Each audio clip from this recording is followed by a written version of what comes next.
नमस्कार बंधू आणि भगिनींनो. एक साधा प्रश्न आहे. ईश्वर आहे का? God exist? आणि जर आहे तर तो गुन्हे का थांबवत नाही?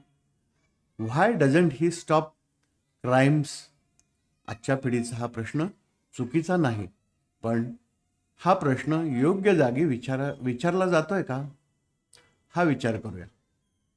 विज्ञान काय सांगते आणि काय सांगत नाही. विज्ञान म्हणजे काय?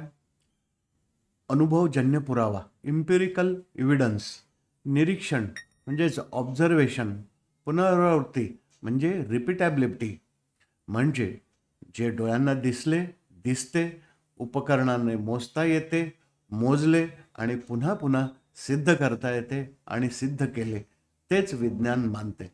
म्हणूनच नॅशनल अकॅडमी ऑफ सायन्स स्पष्ट सांगते की विज्ञानाकडे ईश्वर आहे किंवा नाही हे सिद्ध करण्याची प्रक्रिया अजिबात नाही. का? कारण ईश्वर जर निर्गुण, फॉर्मलेस, निराकार, ॲट्रिब्युटलेस, अतिंद्रिय, बियॉन्ड सेन्सेस असेल तर तो विज्ञानाच्या परिघातच येत नाही. विज्ञान ईश्वर नाकारत नाही. विज्ञान फक्त मौन आहे. श्रद्धा आणि विश्वास यात नेमका फरक काय? इथे जावेद अख्तर एक महत्वाचा मुद्दा मांडतात. ते म्हणतात, लोक म्हणतात ईश्वर आहे, पण समाजातल्या हत्या, बलात्कार, अमानवी कृत्ये थांबत नाहीत. म्हणजे हा विश्वास नाही, ती फक्त श्रद्धा आहे. हा मुद्दा समजून घ्यायला हवा. श्रद्धा, फेथ म्हणजे मान्य केलेली कल्पना. विश्वास, बिलीफ म्हणजे वर्तन बदलणारी जाणीव. जर खरा विश्वास असता तर माणसाने विचार केला असता. कोणी पाहत नसले तरी मी चुकीचे करायचे का? व्हाय शुड आय डू रॉंग? ईश्वर का थांबवत नाही? हा प्रश्न चुकतो कुठे?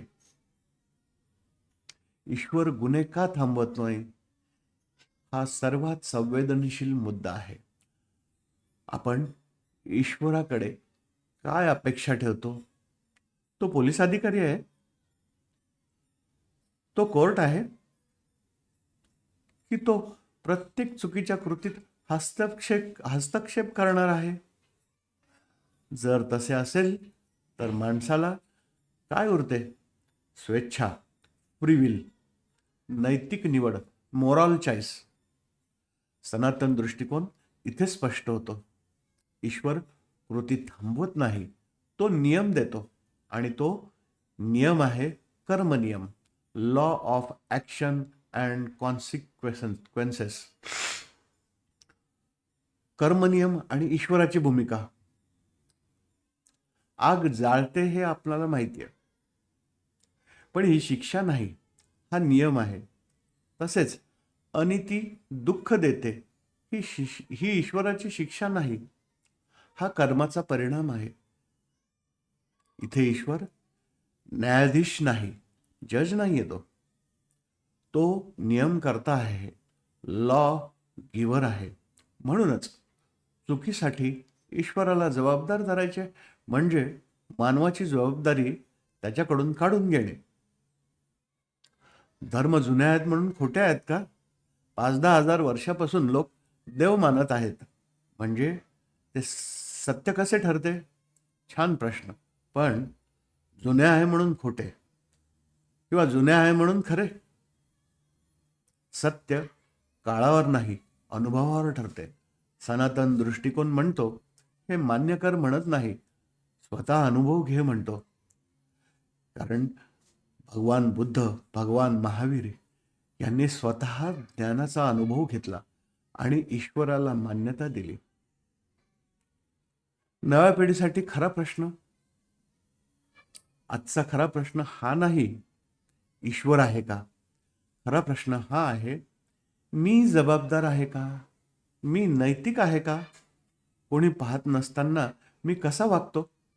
जर हे प्रश्न सुटले तर ईश्वरावर वाद आपोआप शांत होतील.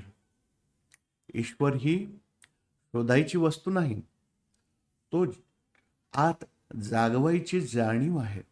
आणि ही जाणीव जागी झाली तर समाज बदलतो. विज्ञानाला विरोध न करता मानवाला जबाबदार करून. धन्यवाद मित्रांनो. मी माझ्या मतीप्रमाणे यावर विश्लेषण केलं. हे बघून आपण माझ्या दुर्वा ॲस्ट्रॉ चॅनलला सबस्क्राईब करा आणि फॉलो करा. धन्यवाद.